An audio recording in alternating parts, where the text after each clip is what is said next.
হাদিস শরীফে রয়ে গেছে। এখন যিনি খলিক, যিনি মালিক, রব, মোহাল্লাক, তিনি যে ইরশাদ করেছেন, ইন্না আরসালনাকা শাহিদাও ওয়া মুবাশশিরাও ওয়া নাযীরা লিতুমিনু বিল্লাহি ওয়া রাসূলিহি ওয়া তুআজ্জিরুহু ওয়া তুওয়াক্কিরুহু ওয়া তুসাব্বিহুহু বুকরাতাও ওয়া আসীলা। এই আয়াতের মধ্যে যিনি খলিক, যিনি মালিক, রব, মোহাল্লাক, তিনি ইরশাদ করেন, আমার হাবিব মাহবুব নূরে মুজাসসাম হাবিবুল্লাহ হুজুর পাক সাল্লাল্লাহু আলাইহি ওয়াসাল্লাম, নিশ্চয় আমি আপনাকে পাঠিয়েছি শাহিদ হিসেবে, অর্থাৎ হাজির নাজির, সুসংবাদ, মুবাশশির, নাজির, সতর্ককারী হিসেবে পাঠিয়েছি।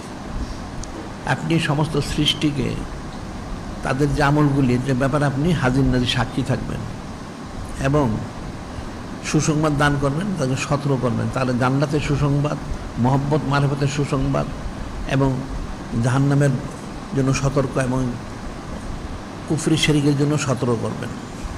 এরপর বলে দিচ্ছেন আরেকটা মূল কারণ, সেটা কি, লিতুমিনু বিল্লাহি ওয়া রাসূলিহি, লিতুমিনু বিল্লাহি ওয়া রাসূলিহি। তো গুরুত্বপূর্ণ কথা এখানে বলা হয়েছে। যিনি খলিক, যিনি মালিক, মহান, তিনি বলতেছেন আমি আপনাকে যে পাঠিয়েছি যে আপনার উসিলায় যেন সৃষ্টি তোমরা ঈমান আনতে পারো।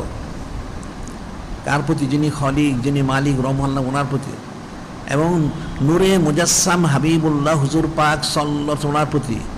এই ঈমান না আনলে তুমি কোনোদিন নাজাত পাবে না, সেজন্য আপনাকে পাঠানো হয়েছে।